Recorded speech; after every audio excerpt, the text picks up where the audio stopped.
de 17.000 empleos son impulsados por el puerto de Valparaíso y su cadena logística, transformándolo en un pilar fundamental del desarrollo de la comuna, la región y el país. Con la futura ampliación portuaria, se generarán como base 2.500 empleos adicionales, fortaleciendo aún más la economía regional y consolidando a Valparaíso como un puerto de clase mundial. Puerto Valparaíso, creciendo juntos.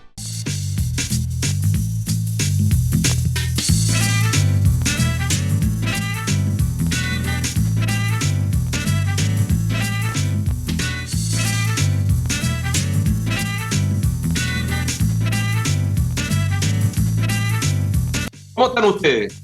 Este fin de semana voy a traer a sus casas una entrevista no con un político, sino con un empresario.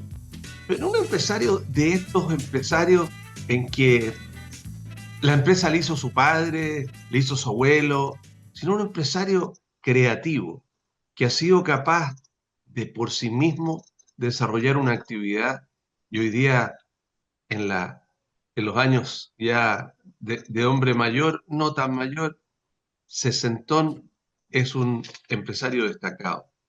Un gusto llevar a ustedes una entrevista con Antonio Bloise Ramos. ¿Cómo está, Juan Antonio? Mr. President. ¿Cómo está, Rodrigo? Gusto saludarlo. Siempre es un agrado para mí poder conversar contigo. Hoy cuando lo veo ahí, qué linda esa oficina, usted la tiene por lo que sacando la estructura y bien, está en el mismo edificio donde tiene sus dos nuevos emprendimientos, ya no tan nuevos, el Carmine y el Milefler, ¿no? Esa oficina está en el mismo edificio, ¿no? Sí, yo acá ya prácticamente después de la pandemia, nos trasladamos a la oficina acá, dejando mi oficina antigua en Viña, estamos acá en Reñaca, y bueno, un poco más cerca de la casa, un poco el fenómeno que le sucedió a todo el mundo con la pandemia, de ir estrechando sus círculos de acción, tengo todo más a mano, más cerca, pero siempre en Viña. Usted es hijo de un hombre y una mujer que tenían un emprendimiento familiar hermoso, pero un emprendimiento familiar como lo eran esos emprendimientos en los años 50, 60. Ellos tenían una panadería y eran deportistas. Su madre fue seleccionada nacional de básquetbol. ¿Cómo se llamaba la panadería? ¿Usted se acuerda? ¿La conoció, no? Sí, por supuesto, me crié en la panadería ahí en la calle Limache, al otro lado de la línea del tren, frente al hospital, la panadería Bloise, eh, donde de alguna manera crecí repartiendo pan por Forestal, Canal Bicle, Villa Dulce. Entonces soy un conocedor de los cerros de nuestra ciudad, trabajando y ayudando a mi papá desde chico. Y por lo tanto, cuando uno habla de Viña, de su cerro, yo desde chico siempre lo chorrillo, que es donde vivía mi abuelo. La verdad que son barrios que para mí significan mucho.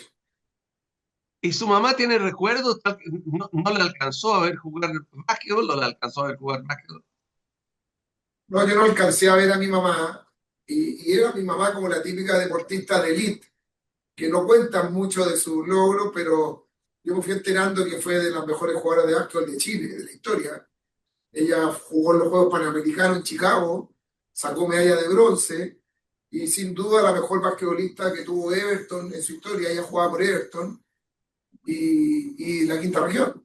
Una gran jugadora de básquetbol de un altísimo nivel, muy deportista. Mi papá igual jugaba al básquetbol, fue campeón de Chile jugando por Viña y se conocieron ellos en el mundo del básquetbol. Pero su papá también jugaba bocha. También jugaba la bocha, destacado jugador de bocha, campeón sudamericano, campeón de Chile también varias veces. En general una familia muy deportista, que es lo que yo también heredé. Siempre me destaqué en el colegio por ser un buen deportista. Sigo la tradición de las bochas, jugué también a las bochas mucho tiempo, ahora incluso retomado. Atletismo, fútbol, hoy día juego al pádel, tenis, me gusta trotar. La verdad que el deporte en nuestra familia es algo muy importante. Ahora, usted es ingeniero comercial, estudió en la Adolfo Ibáñez, entiendo, ¿no? Exactamente, yo estudié en los Padres Franceses, el colegio de prekinder a cuarto medio, y de ahí me fui a estudiar a la Adolfo Ibáñez, el pregrado, y después hice un posgrado en Estados Unidos, también a través de la misma universidad en el año 2007. ¿Cómo derivó estos emprendimientos gastronómicos? Usted primero tuvo con el que se hizo muy famoso, todavía el nombre existe, el Santa Brasa. Lo que pasa, Rodrigo, que por mi vida laboral de chico siempre influyó mucho que me tocara viajar mucho. Yo trabajaba para una empresa en Santiago, Salo, que era la de los álbumes de figurita, que hoy día prácticamente es todo digital. Y me tocó viajar mucho, conocer muchos restaurantes, y siempre le comentaba yo a mi papá que me gustaría tener un restaurante. Vivía mucho conociendo diversos restaurantes, conceptos distintos. La familia mía era del área de las panaderías y por lo tanto algo de manufactura, producción, tenía nociones, hasta que mi primer restaurante fue acá en Viña y era el Gaucho, el que estaba en la avenida San Martín. Ah, pero Fue el primer eso no era de su papá, yo creí que era suyo el gaucho. restaurante que lo hice yo con mi papá. Fue el primer restaurante que yo hice y en ese minuto mi papá estaba vivo y fue una manera de hacer algo con él y lo hicimos juntos. Y cuando yo le dije, papá, quiero hacer algo en Santiago y Santa Brasa, y le empecé a hablar, me dijo, tú estás loco, me dice, ¿para qué vas a ir a Santiago? Mi papá era de los románticos que tomaba café en la avenida Perú y no se quería mover de Viña. Y bueno, me aventuré y abrí un Santa Brasa copiando un poco un concepto de un restaurante argentino que había en Ciudad de México que se llama El Rincón Argentino. Y bueno, y la historia ya después es larga, llegamos a tener 18 restaurantes, una planta de producción, y el año 2018 ya la cadena se la vendí con fondo de inversiones. Fue un bonito desafío que culminó, como se dice, como el sueño del pibe, la verdad. Crear un negocio, desarrollarlo y después traspasarlo. Eh, bueno, y eso de alguna manera fue un trabajo como de 15 años, 16 años eh, con los negocios de las carnes. Ahora, pero usted también tenía ahí la cadena productiva, usted producía también, o faenaba, me acuerdo que tenía una especie de frigorífico en el Salto. Claro, todavía está ese frigorífico que sigue abasteciendo a los restaurantes eh, y desarrollamos ahí algo muy bonito, hacíamos subproductos, desarrollamos productos adicionales para los restaurantes, es un frigorífico de 2.000 metros cuadrados, una planta de frío importante y me permitía hacer distintos desarrollos. La verdad que era un negocio bien desafiante y entretenido, que un poco, cuando usted pregunta, oye, ¿cómo se hace esto? Al final yo creo que, como en todas las profesiones, yo creo que el tema de la vocación tiene mucho que ver. A mí me gusta esto de hacer negocios. Yo disfruto, me levanto en la mañana feliz a mis negocios, que son múltiples hoy día, y eso de alguna forma no es para mí un esfuerzo. Y el fútbol, ¿cómo derivó el fútbol? Su papá fue presidente del Everton varias veces y usted allí en los años 2000 también empezó a ingresar a la dirección y después a la presidencia del Everton. Mira, la palabra fútbol yo creo que abarca mucho. Para mí el tema, más que el fútbol, era Everton. Yo fui siempre, soy un fanático del Everton. Mi abuelo tenía un bar frente frente a la estación de trenes de Viña, donde los jugadores del año 50 frecuentaban este bar de mi abuelo. Incluso uno de ellos vivió toda la vida en la casa de mi abuelo, una residencial, José María Laurío, que fue un jugador importante en el año 50. Él vivió toda la vida en la casa de mi abuelo, en el segundo piso. Entonces yo tuve una cercanía con él, con el Everton, desde el año que nací, 65. Mi mamá era jugadora de básquetbol del Everton y mi papá fue dirigente, fanático y presidente en años complejos, los años 80.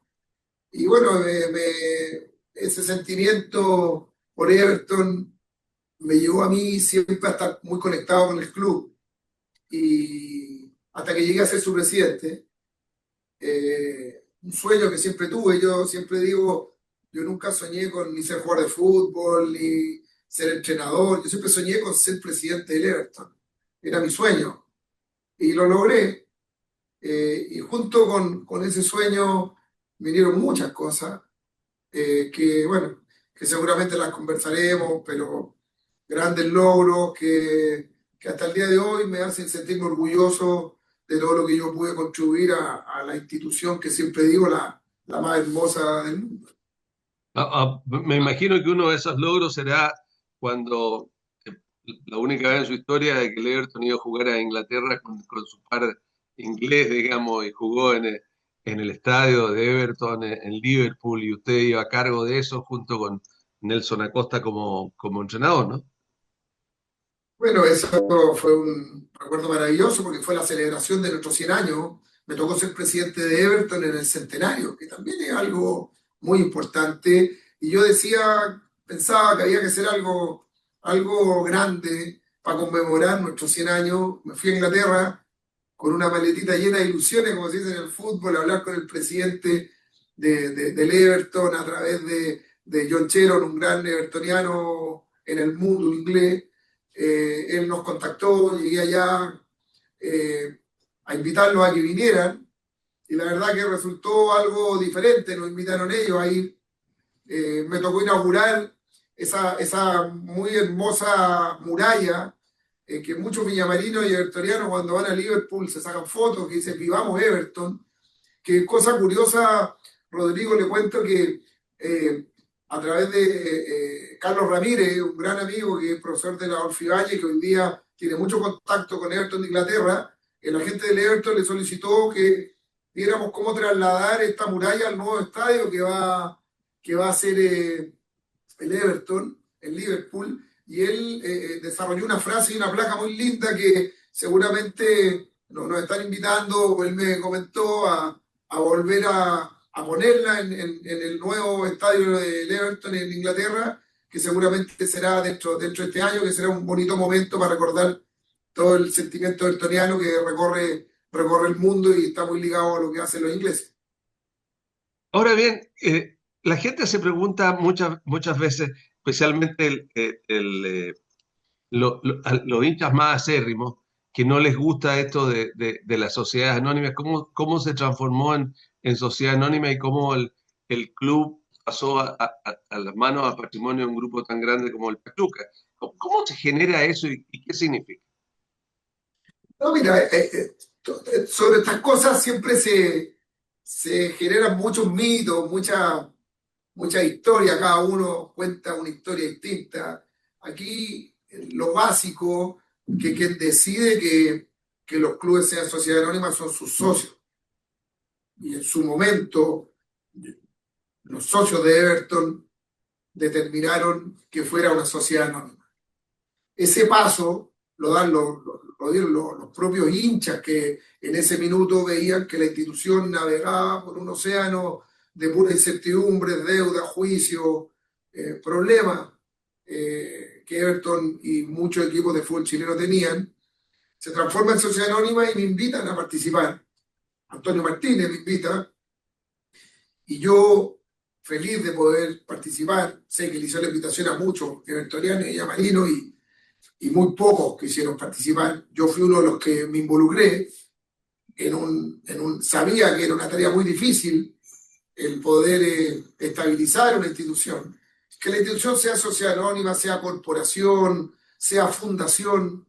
Al final yo creo que no es lo relevante. Lo relevante es que quien administra estas instituciones sean gente capaz, gente honesta y gente que pueda proyectar y darle logro al club. Uno puede tener una fundación manejada por gente muy buena o por gente muy mala y la fundación va a depender de que la administre. Lo mismo que una sociedad anónima. Una sociedad anónima puede ser administrada por gente buena, capaz, o por gente ineficiente y escrupulosa. Y al final el reflejo de lo que es la sociedad anónima va a ser de quienes la dirijan. Entonces, en el fondo, Rodrigo, Everton empezó a tener un desarrollo con nosotros, se hicieron muchas cosas, creo una etapa en mi presidencia, una etapa, por lo menos para mí, inolvidable, para mucha gente yo creo que también. Fuimos campeones con los hombres, campeones con las mujeres, vicecampeones de América con las mujeres, Jugamos la Copa Libertadores de América. En lo deportivo fuimos a jugar a Liverpool. Eh, en lo estructural, colaboré mucho personalmente en la remodelación del estadio. Tenemos un estadio hoy día que primero me preocupé de que fuera el que tuviera más capacidad en la quinta región, el más grande, literalmente el más grande, el más hermoso del país.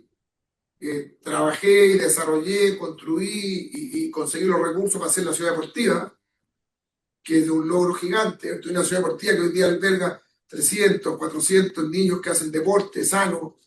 El fútbol te aleja de muchas cosas negativas, el deporte en general. Eh, Nunca tuve el fondo del club, deuda, juicio. La verdad, fue una administración impecable, difícil de sostener porque el desgaste es muy importante. En lo personal, yo, mi vida privada es intensa, mis negocios, mis cosas, y me empezó el tiempo a escasear, me empecé a poner más grande, más viejo, Se le y olvida un logro deportivo, ¿ah? Que es uno de los logros deportivos más grandes que la gente no sabe. El Everton fue el primer equipo que en Copa Internacional le Argentina. ganó al equipo de Argentina en Argentina, cuando bajo su Exacto. presidente. Hicimos una Copa Libertadores maravillosa. Yo me acuerdo ese día, Rodrigo, terminó el partido Everton Lanús, y se me pone la piel de gallina de 1-0 ganaron. recordarlo. Ganamos 1-0. 2-1. 2-1. 2-1. Ese 2-1, con gol de Riverí Muñoz, el segundo, y termina el partido y se me acerca el presidente de Lanús y me dice, Antonio, lo felicito, me dice. Y yo decía, me está felicitando por el triunfo. Me dice, lo felicito. Oiga, podría tener un vaso con el logo de Everton, ¿no? Con la bandera española. Don Rodrigo, si usted comparte No conmigo tengo, los colores, bueno, yo tengo la nacionalidad española y chilena, pero chilena y español, pero por mi abuelo, pero tengo ahí pero no, la verdad hay que que, bueno, el tema es que termina y el presidente de la LUM me dice lo felicito y al final digo, muchas gracias. Me dice, primera vez que un equipo chileno por Copa Libertadores gana aquí en Argentina. Me causó mucha curiosidad y alegría el comentario y entré al camarín. Y le digo a Nelson Acosta, Nelson, le dije, batiste un récord. ¿Y cuál? Me dice, nunca un equipo chileno había ganado acá en Copa Libertadores en Argentina. Y además la LUM en ese minuto iba primero de la tabla de posiciones, que no es menor ese detalle, al puntero del fútbol argentino. Y estaba, me acuerdo, Mario Sala, y Mario Sala dice, no, yo creo que Unión Española ganó alguna vez acá en Copa Libertadores. Bueno, y ahí generó la duda, y investigando el camarín, descubrimos que efectivamente era el primer equipo, y eso generó una alegría adicional en ese momento, y bueno, y un bonito logro que yo creo que al final, para los hinchas, es lo que queda, es lo que hace sentirse orgulloso cuando yo veo en estas redes sociales que hay cosas muy malas que salen y cosas muy lindas que salen. Dentro de las cosas lindas siempre salen estos recuerdos de que somos el primero que ganamos allá, de que le quitamos el pentacampeonato a Colo Colo, de que fuimos a jugar al único equipo chileno a jugar en un estadio de la Premier League, un equipo de la Premier, con 32.000 personas en la cancha. Yo siento que llevamos Everton, o llevé Everton a un sitial gigantesco, enorme, y me hizo sentirme siempre muy orgulloso, a pesar de todas las dificultades y problemas que también se suscitan. Pero en la vida yo he aprendido a ser muy práctico, Rodrigo, y siempre me quedo con las cosas buenas, con la alegría, y que al final es lo que va haciendo posible que las nuevas generaciones también le puedan seguir teniendo cariño a la institución. ahora, de ese viaje a Inglaterra, yo me imagino que hay una imagen que usted debe tener que a todos los que miramos fútbol inglés nos llama profundamente la atención frente a la escalada de violencia que sucede en Chile. Y es que los espectadores están al lado del fútbol, al lado de la cancha, sin reja. Eh, eh, ¿qué le pareció, qué le parece, qué piensa usted de eso en relación al fútbol chileno?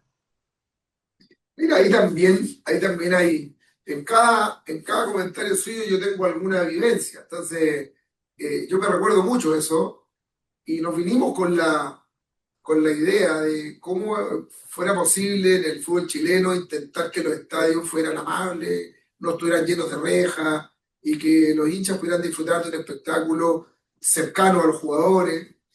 Y me acuerdo cuando se hizo el Estadio Sausalito, se pensó mucho en eso, tomando un poco lo que habíamos visto, y se reinaugura el estadio en un fatal partido contra ¿Cuándo? nuestros amigos acá de Valparaíso. Y hacemos ese partido con una visión de un estadio amable, sin reja, y Estuve ahí en esa brutalidad, sí. Fui fue testigo. terrible, fue terrible. Creo que es de los momentos más duros que me tocó como presidente del club vivir. Y tengo guardada una entrevista que me acuerdo que me hacen y me preguntan, estamos hablando, imagínense, de estos años 2015, prácticamente 10 años atrás. Y yo decía que eso era un problema social, que no era un problema del fútbol, que era un problema que en definitiva un dirigente de fútbol no tiene cómo resolverlo, no tiene el expertise. Y si a mí me requerían de que yo organizara un espectáculo de fútbol con esa efervescencia social que había y que hay, y que yo respondiera por cualquier dificultad, yo no estaba capacitado. Y uno tiene que ser honesto y decir esas cosas, porque al final del día el personaje que recorre la ciudad completa arriba de un bus, arriba del techo, con un palo, y entra al estadio, evidentemente el entrar al estadio es responsabilidad del dueño del espectáculo, pero yo me pregunto cómo ese personaje logra recorrer la ciudad impunemente para que te terminen haciendo responsable a ti porque entró al estadio. Es algo ridículo y paradójico. Entonces, siento que no estaba en nosotros el poder resolver eso. Eso fue creciendo. Hoy es bastante más complejo. Y como se dice en esto, los que terminan siendo las principales víctimas son ellos mismos, los mismos personajes que se terminan agarrando a palo dentro de la cancha de fútbol, porque hay gente que no tuvo oportunidades, gente que no pudo educarse como corresponde, y que la sociedad no los trató bien, y que hoy día demuestran esa actitud en un estadio, en una calle, en una esquina, y es parte un poco de la evolución que tiene Ok, nuestro nos país. deben quedar 4 minutos. Buenas buenos ejemplos, Antonio, porque eh, yo cuando usted hablaba, hacía la analogía, claro, se puede culpar al dueño de una casa, si entran dos delincuentes y se enfrentan con otros dos delincuentes que también están tratando de robar o hacer algo y se producen daños y agresiones. eh, es un tema interesante. No, nos queda poco tiempo, no puedo dejar de preguntarle al final, a propósito de que ha llamado mucho la atención de que en uno de los comandos presidenciales, uno de los dirigentes empresariales más importantes, como es Juan Sutil, se haya incorporado al tema de la política. Y usted como dirigente empresarial, como dirigente deportivo, como empresario destacado, ¿no siente que también es una hora de incorporarse también al mundo de la política en estas definiciones interesantes y difíciles e importantísimas para el futuro del país como es la elección presidencial? Mira, Rodrigo, yo siempre he tenido muy claro, y voy a tratar de ser corto para que me a terminar bien, pero muy interesante su pregunta. Siempre he tenido muy claro mi rol en, en mi vida diaria, en mi cotidianidad. Eh, y la verdad es que eh, la política siempre ha sido un tema que ronda a todos, no solamente a los empresarios o a los ciudadanos en general. Yo no me siento una persona cercana al mundo político. Como también, por ejemplo, y no es que me quiera salir del tema, pero se lo quiero decir, existen muchas veces me han dicho, no, que Antonio Bloy se va a comprar un equipo de fútbol. O sea, yo jamás podría comprar un equipo de fútbol. Yo solo soy evertoniano. Entonces, muchas veces, no, Bloy se llama, yo no soy un hombre de fútbol. Por eso partí diciendo, yo soy un hombre del Everton, soy un hombre de la ciudad de Viña del Mar. Por lo tanto, jamás incurriría en meterme en otro equipo o participar de algo que no tenga que ver con mi club. ¿Y por qué le hago esa analogía del fútbol con lo que usted me pregunta de la política? Porque al final yo tengo muy claro mi rol, y mi rol siempre ha sido ayudar a la gente, generar empleo, dar trabajo y tener conciencia social, que la tengo, de cercanía con todo el mundo que yo puedo o puedo ayudar de manera directa. No me veo vinculado a la política, estas estructuras de poder a mí me incomodan. Yo soy una persona bastante simple, me gusta ser simple y práctico, y no me gusta esto de, de- de estar metido en una estructura, de un pensamiento, de una idea. Yo Pero soy usted vota, bastante... pero usted vota, yo, usted yo vota. voto y voto, sí, voto de manera bastante disímil. Soy una persona que me muevo en un rango muy amplio.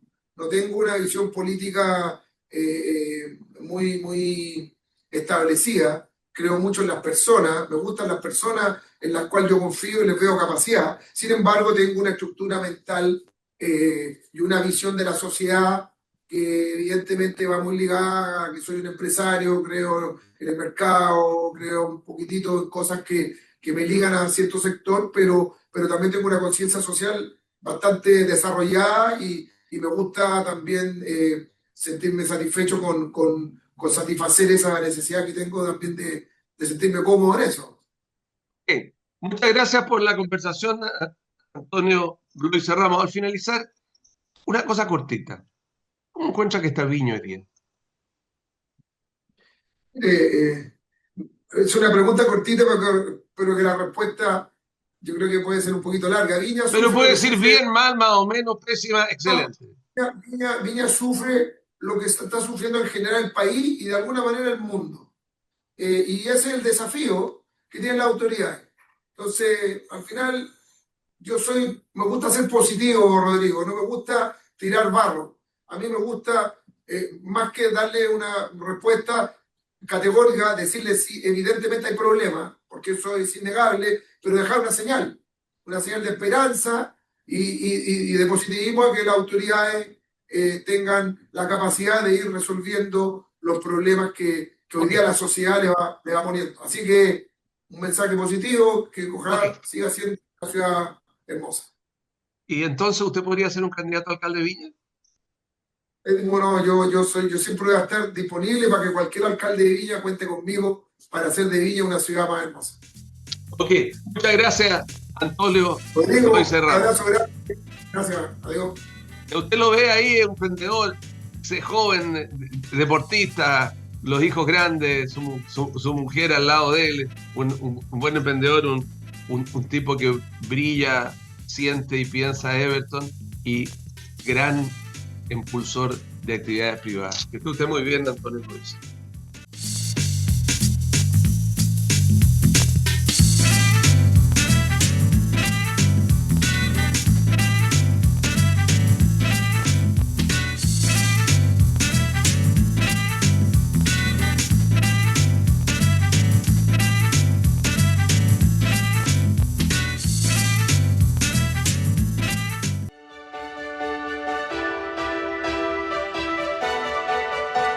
Más de 17.000 empleos son impulsados por el puerto de Valparaíso y su cadena logística, transformándolo en un pilar fundamental del desarrollo de la comuna, la región y el país. Con la futura ampliación portuaria, se generarán como base 2.500 empleos adicionales, fortaleciendo aún más la economía regional y consolidando a Valparaíso como un puerto de clase mundial. Puerto Valparaíso, creciendo juntos.